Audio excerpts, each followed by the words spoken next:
And we are live. Welcome back to Checkpoint, brought to you by Strictly Casual, your number one show rounding up all the hottest gaming news stories of the week and discussing all the relevant topics you need to know about. I'm one of your hosts, James Walmer, joined today by the one and only, the spiciest meatball in the gaming industry, Vincent DeSantis.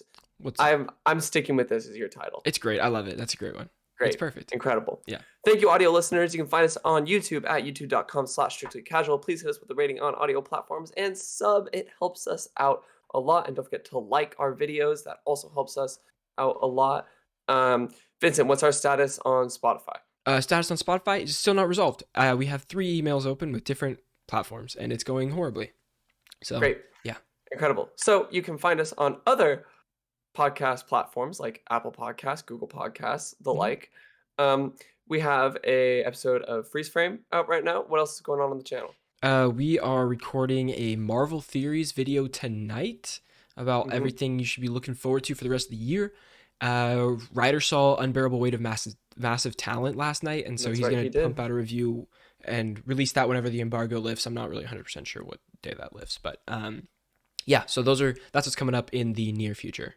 Oh, and Halo series drops next week, and That's right. I think I'm going to try to do at least like a preview episode, like here's how it's starting, and then we'll do another episode of it at the end of the show after it's finished. Like, did it get better? Did it get worse? Like, how'd it go? That kind of thing. Yeah. Sounds incredible. Today, we're talking about Perfect Dark Studio. We're talking about the release of Elden Ring and how it sold 12 million units. We're talking about Stalker 2, Hideo Kojima, and a bunch of other stuff going on. Vincent, how are you doing? What are you playing?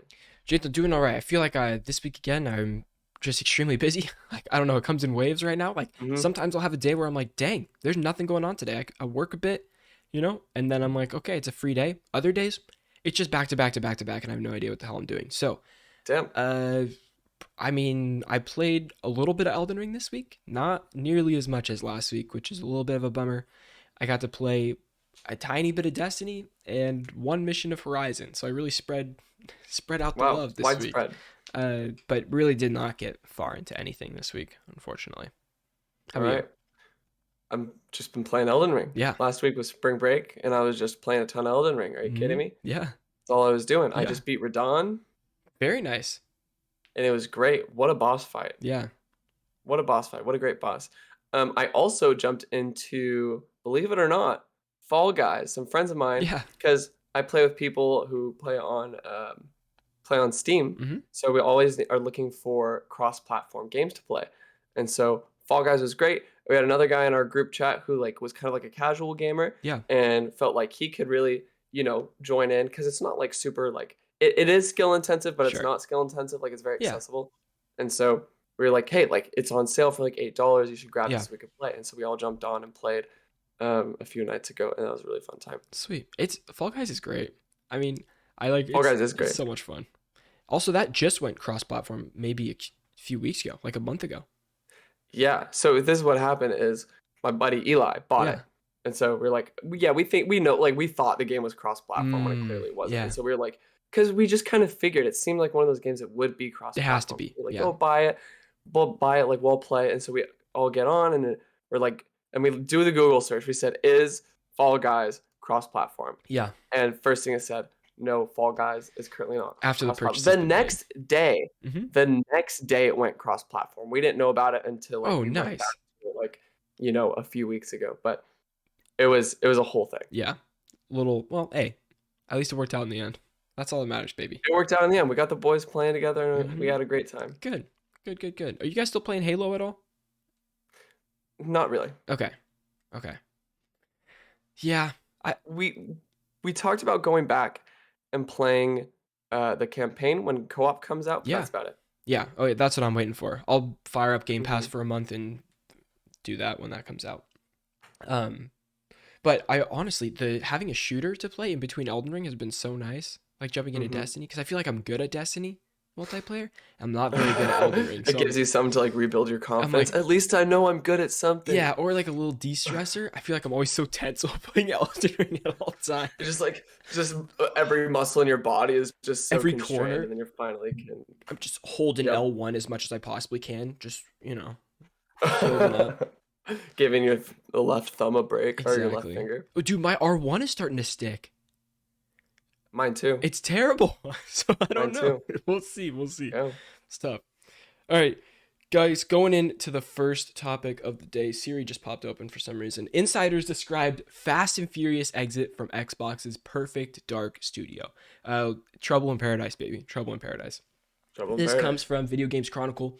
As much as half of the core development team known to be working on the upcoming Perfect Dark reboot quit the company during last year, or around 36 people. Analysis of employee LinkedIn profiles has revealed, and some of them are public on Twitter about it.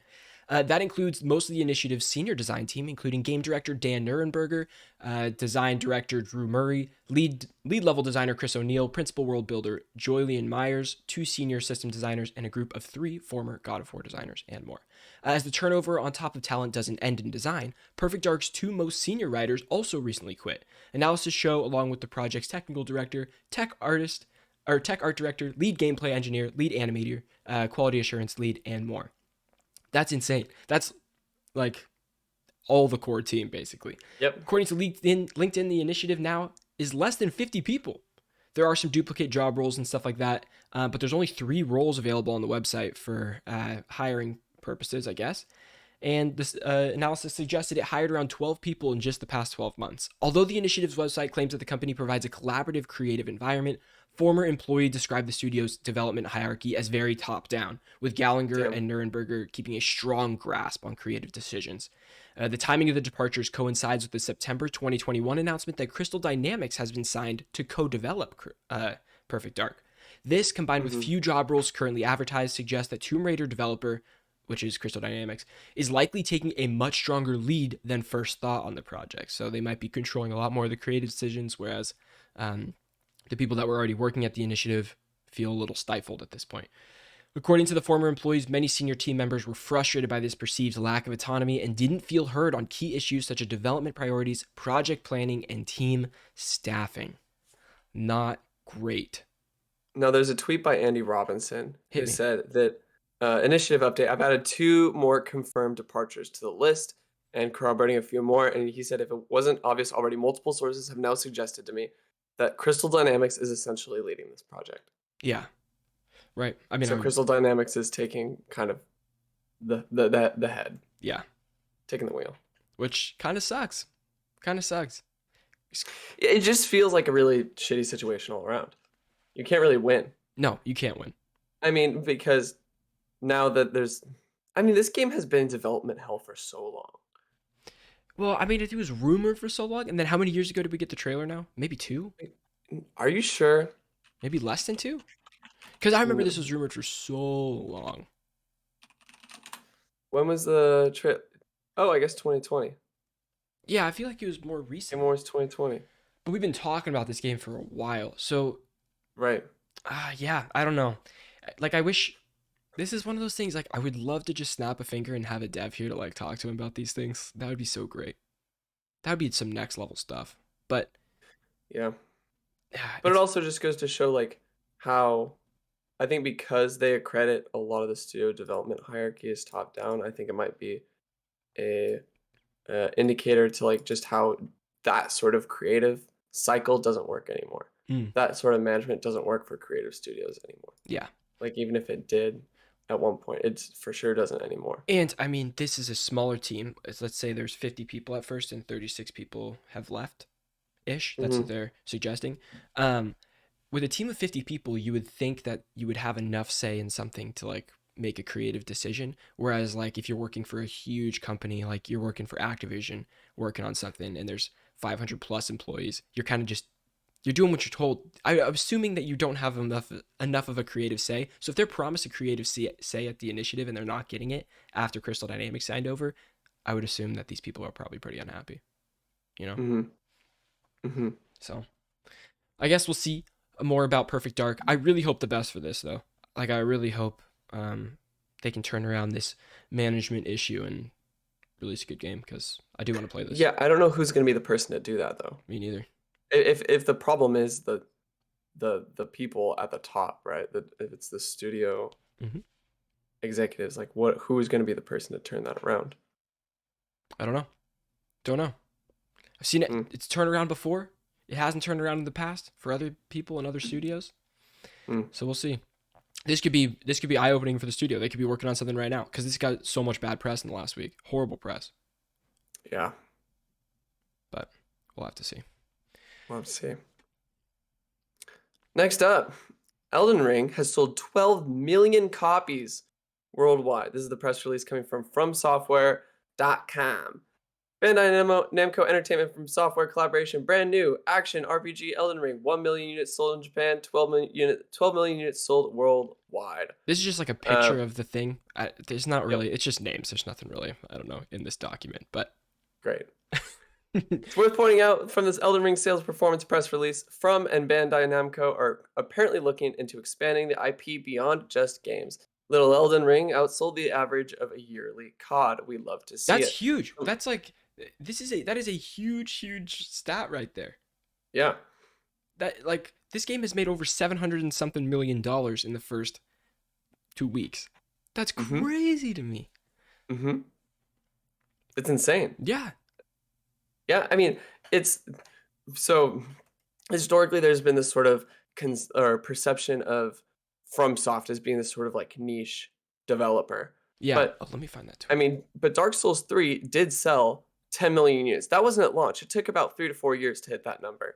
This But this got more in 2 weeks. That's right, but this got crazy. more in a week, and that's insane, right? Someone tweeted all of the sales for all the From Software games. I Mm-hmm. think Bloodborne was around 3 million, Sekiro was around 5 million, and then yeah, Dark Souls 3 was second to most now at 10 million. Yeah, 10 million. But it Yeah, took 4 years to hit that number, right. right? Whereas this breaks that in like a couple weeks. Yeah.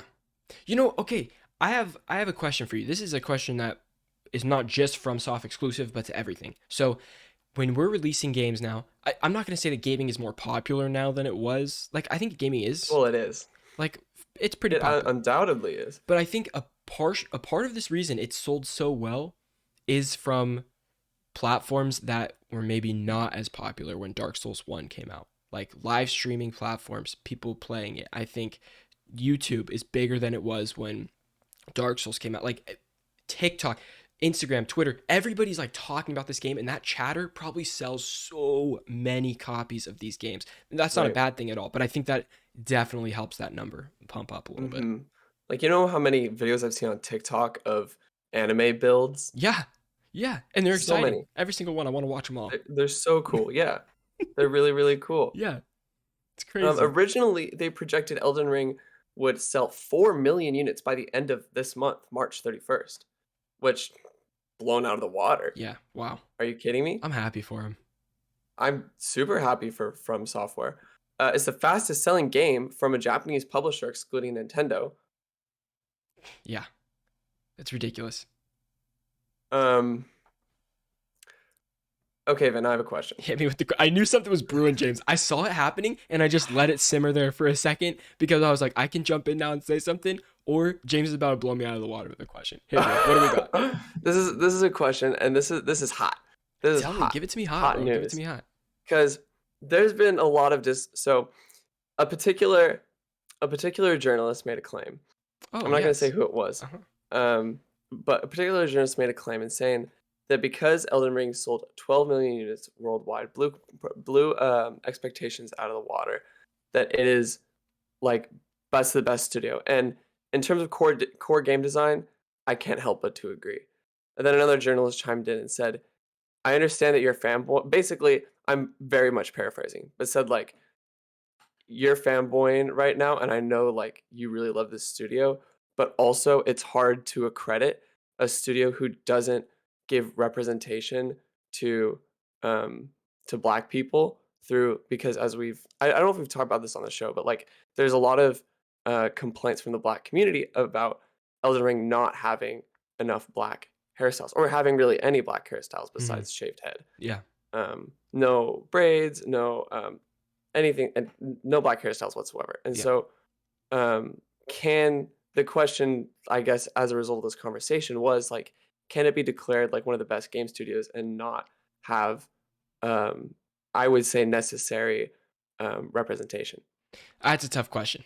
That's a tough question right there. It's a really hard question, but Because I want to hear your thoughts. I don't know if I have a good answer to that. I also don't think this is the best game design I've ever played or anything like that. So I definitely think said journalist when he said best game studio Well, ever. I'm just saying, Yeah, if can a great like can a studio, no matter what the studio yeah, is, be called the best, even if it like and if it is in terms of core game design and like mechanics the best, can it be called the best if it lacks like core representation of people groups, especially in a game where creating your own character is a right, core part of the experience? right.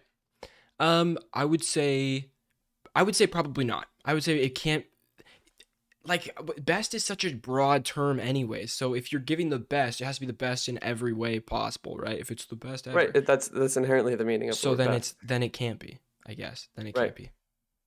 And that's what I would say too, is like it as great as it is, like we have to like also we have to be critical of these developers when they're putting out these games. And although like, yes, Elden Ring is an incredible experience, but also I know that my character is going to be able to reflect myself Sure. when other people don't have that same privilege Yeah. of knowing they can create themselves. Like, I can create myself basically to a T Sure. in this game, Yeah. but there are a lot of people who I know who can't do that Yeah. because this game doesn't accommodate their. I hope with their patch, like that they patch those in because they're patching. They just released a patch today, Oh 1.03, yeah, that with NPC with character like things. new NPC characters. I mean, in addition to nerfs, just to touch on it real quick, they nerfed Yeah. the Sword of Night and Flame, and they Couple Ashes of nerfed War. a couple Ashes of War. Oh, they nerfed the Mimic and things like that. Mm-hmm. But Just to like, people are saying it's the death of speedruns, but I'm hoping through patches that are substantial, they're able to patch in um, yeah, I mean things to they patched have in representation. a whole function where you can put names over NPCs on the map, like so you can Oh see wow, them, which is against what people liked of the game. Like they liked that you couldn't see the names. You had to go to them to like talk to them or remember where they were. So that's a completely different thing that they changed. So if they can do that, they can absolutely add more hairstyles, add more ways of customizing your character to make people feel more included. right. And I Yeah, think even as we go throughout this, like we also have to pay attention if they don't do that. Like we have to pay attention to the studio's like priorities. sure. Yeah, absolutely. I agree. That is all that on Elden Ring. Thank you so much for watching. If you want to watch the whole podcast, become a member here on YouTube or listen to the whole thing for free on audio platforms, except Spotify for now. Well, we're getting there. We're getting there. We're making it I know work. we're getting there. Well, bam. Good. Well, then, we're good. Next up, ladies and gentlemen, Tunic has released. I forgot this game was coming out so soon, to be honest. I forgot about this game entirely. Until I saw videos of it, I'm like, oh yeah, I remember watching a trailer and it looked pretty cool. So you're in luck if you thought it looked cool because it's getting great reviews. Everybody's loving Great it. reviews. Everybody's loving it. From GameSpot, Creating console war all over again. is it? Well, it's coming out because it's Xbox, right? It's not Yeah. PlayStation. Yeah. And Switch. It's Xbox, Switch, and Steam. GameSpot Richard Wakeling gives it a 9 out of 10, saying it's the kind of game you would have purchased because the box art looked cool. Eagerly flipping through the pages of its manual on the car ride home, not quite understanding it, but getting excited at all the possibilities all the same. That's beautifully written, baby. I can connect to that right away. In Tunic's case, this grand adventure lives up to the expectations. Very nice. Very nice review. What's the second one? Let's see. This comes from Ryan McCaffrey at IGN. He gave it a 9 out of 10, saying, though it may look adorably approachable thanks to a deceptively cute furry orange protagonist, Tunic quickly makes it clear that you'd best be ready for a fight. It is a fantastic Zelda-style game for the Elden Ring generation, and solving its ceaselessly clever campaign and challenging combat through careful setting of your indecipherable but intuitive in-game instruction booklet and agile controller work gave me a well-earned payoff and feeling of satisfaction that I won't soon forget. It's great. And Polygon gives it a recommended. This comes from Nicole Carpenter. A person's experience of playing Tunic will absolutely be what they make of it. Those uninterested in secrets or super challenging gameplay can move along the path as they please, thanks to these different settings. There's a lot of accessibility settings in this game, which is very cool. Great. But there will also be players that revel in knowing everything about the world and defeating all of its bosses. The amazing thing is how Tunic serves all those players without compromising on either front. This is a delightful, puzzling journey. Cool. I want to play this game really bad. It looks very, very cool. People are in the Twitter space. I'm seeing a lot of fanboys go up to this game and say, like, look, this is so much better than Elden Ring. Like, you don't need all this stuff that Elden Ring. Like, gamers really hate playing games. Like, no one hates games more than gamers. That's right. Okay. What if I told you, James? James, what if I told you that games can be difficult in different ways and they don't have to be compared to Elden Ring? What if you can enjoy Elden Ring and Tunic for different reasons? What? What if you can enjoy one game or the other, and either way, that's completely okay?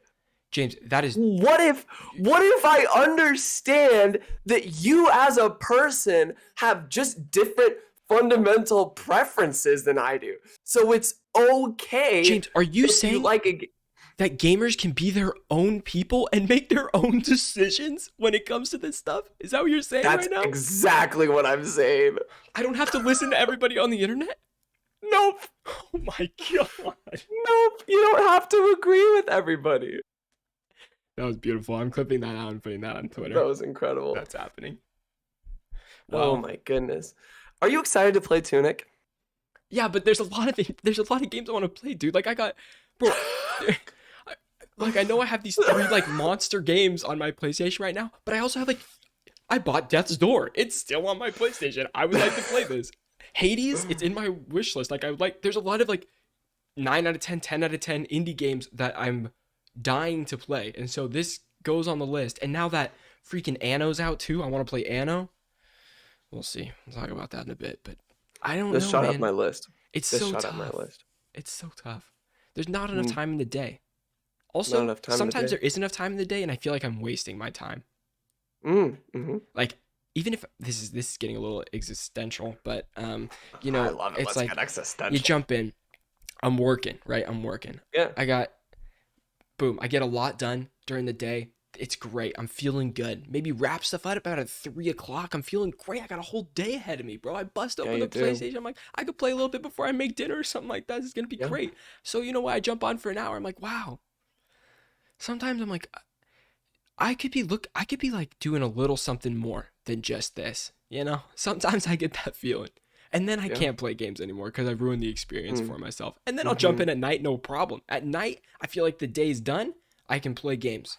During the day, though, it's so hard for me to play games right now and not think about something else. It's tough. But it's just sometimes I get into that sort of hermit. Yeah. Like I start feeling like I'm a neat. Sure. Or is that the right word? Yeah, a neat. Like someone who just stays inside all day. Yeah. I'm like, I gotta leave the house. Yeah. I remember during spring break, right? I had nothing to do, right? I had work on the side, but I was telling my friends, I was like, all right, I'm gonna go to the store. I'm gonna go grocery shopping, or I'm gonna go to a coffee shop or whatever. He's like, didn't you just go to the grocery store? I said, I need to get out of the house, man. Like, dude, I need to leave. Yesterday, I was looking for some pants. This is a little sidebar. And I found these pants I really want, and they're sold out online. But they said they had them in stock at the store. So I was like, I'm getting out of the house. I'm going to the store right now. I'm just getting in the car and going. I went all the way there. They were not in the store. I just head right back home. So it was just that happened to me because I was looking for a cast iron skillet. Yeah, sure. And I went and Target said they had one left in stock. I go to the store. Lies. None. Lied. Target's app and their stock thing it continued to say that for the next 3 or 4 days. I went back because I needed other things. Still not there. Yeah. Had to buy it from the San Dimas Target. I get it. I get the struggle. It's not easy out there. What kind of pants were they? I'm curious. They're these gray chinos. They're very cool. I like them. They're straight slim, and they're tapered at the bottom a little bit to keep proportions. Sure, proportions. They were great. I just it's tough for me to find pants. I don't know. It's a hard thing to shop for me for. So I was like, pants okay, are really hard. I see one that I like. I'm gonna go check it out. Too bad I'm not checking it out because it's not there. But eventually we'll get there. Stalker 2 is on hold. Ukraine-based developer confirms. Also, game name change. Yep. You'll see. Have you heard the game name change? No, I haven't. Oh, This you'll is a see. It's interesting. surprise for me. Good. Wow. This comes from Eurogamer.net. Stalker game developer GSC Game World appears to have subtly changed the name of its upcoming and now on hold sequel. I almost read that as Squeakquel, as in Squeakquel. Alvin and the Chipmunks 2, the Squeakquel. The seminal film, Alvin and the The Chipmunks. seminal film. Squeakquel. Yes. Yeah, sure. Its full title, Stalker 2 Heart of Chernobyl, has been altered on Steam to Stalker 2 Heart of... It's still Chernobyl, but it's spelled differently. Is it pronounced Cornoble or It's is it still Shornoble. Chornoble? So it goes from CHERNOBYL to CHORNOBYL, Yep. reflecting the romanized Ukraine version of the name rather than its original, which is based on the romanized Russian. Oh, Pretty cool. Pretty cool. That is pretty cool. Yeah. Uh-huh. GSC hasn't yet commented on the change spotted by Games Radar, although it's not difficult to see why it has been made. They really said, read the room, everybody. They did. Just read the room. Can you imagine if they went into like 5 paragraphs on like why? I mean, they just could have just went in on it. They could. Just this whole thing. Earlier this month, GSC said its work on Stalker 2 has been paused while its Kiev-based employees were sheltering from the devastating Russian invasion of Ukraine. More on that below. And they just reference another article that they had written. So cool. Yeah, interesting change. Very cool. Yeah. I hope this developer stays safe. Mm-hmm. Me too. I hope they take the time they need. They're kind of pog, this studio. Remember when they said NFTs are coming to this game, and then less than an hour later they're like, nah, we're taking it out of the game. Dude, I had a really interesting conversation about NFTs. Good.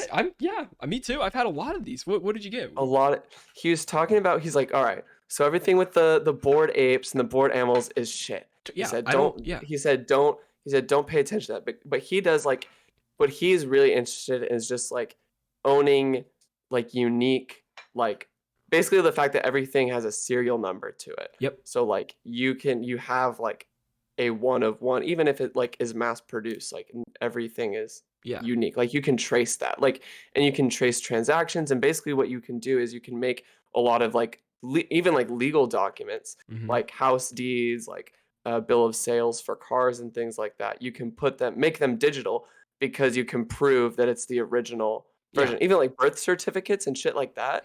You know, you can have that digitally. That makes sense. Because you can put the serial number essentially on it to prove that it's the original copy. I truly believe that NFTs as an idea, the concept of what an NFT is, not art NFTs. Everybody instantly goes to like art, right? Like this is what it is. It's art. That is not what NFTs will be known for in the future, I think. I think that is a very short-term thing that has tarnished what an NFT is. I still think art could be a part of it, just not as we know it right now. Yeah. Like I think it would be cool to have digital art that you can buy digital art. Yeah. I agree. I think so. Like that's what our friend Chris does. Yeah. I know. It's interesting. I don't know, cuz I mean sales for NFT art is also way down. Way down. It peaked in January or February, and it's like it's like such a fraction of it right now. So I don't know. It'll probably become something super fringe. You think so?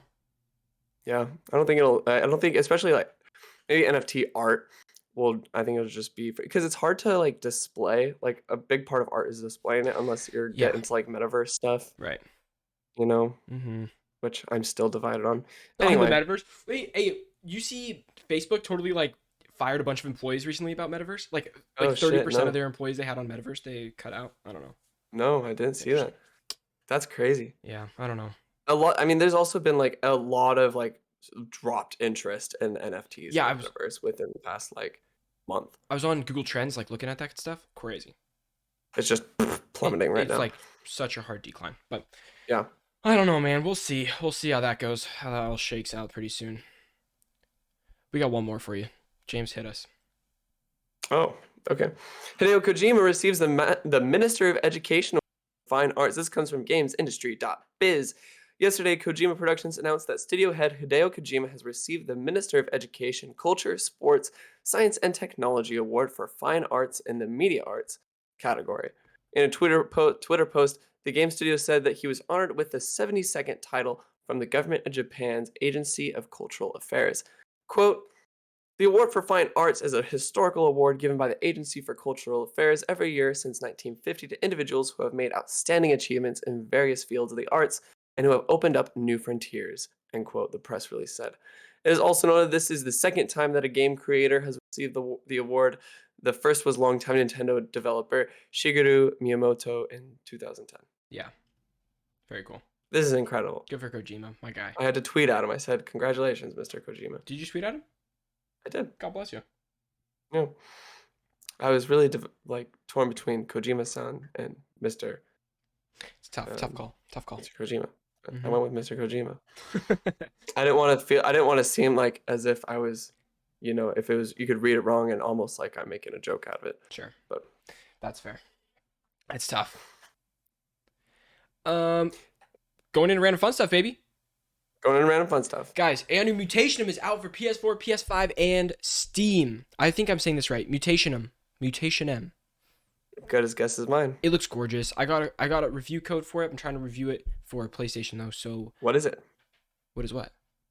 What is it? What's the game? Oh, the game's a 2D, 3D indie game. It's like you say it's like isometric, 2D isometric. But but that's a portion of it. They call it a 2.5 adventure because it's like half 2D, half 3D. So I don't know. But an isometric's usually 2D, like a 2D type environment. So I don't really know how to categorize it, but it looks sick. It looks like you're making a lot of decisions as your character, but also there's like some action pieces and some dialogue like decisions and all that kind of stuff. So we'll see. I'm excited. Cool. Starfield 5-minute Vidoc is out, shows new concept art. Devs talk about players creating their own story. Vin, did you watch this? I watched part of it. Okay. I just want to see gameplay of this damn game. That's what I want to see. Yep. When we've seen like none. And No. It comes out this year. We haven't seen any. I did see a tweet that was like, oh, it looks like they usually show gameplay like 4 months before it comes out and then they drop the That is game true. and That's stuff. normally like, think back Fallout 4 Yeah. showed gameplay at E3, dropped in November. Yeah. So, I don't know. Just waiting for that. Yeah. Waiting for that. Lost Judgment, the Kyoto Files DLC shows DLC showcases 2 new fighting styles, the Bruiser and the Tank. So if you're into Lost Judgment, you got DLC coming, baby. 4 new chapters. Yep. Monster Hunter Rise Sunbreak gets a June 30th release date. Hopefully, I can buy a bundle with the original game and the DLC. Yeah.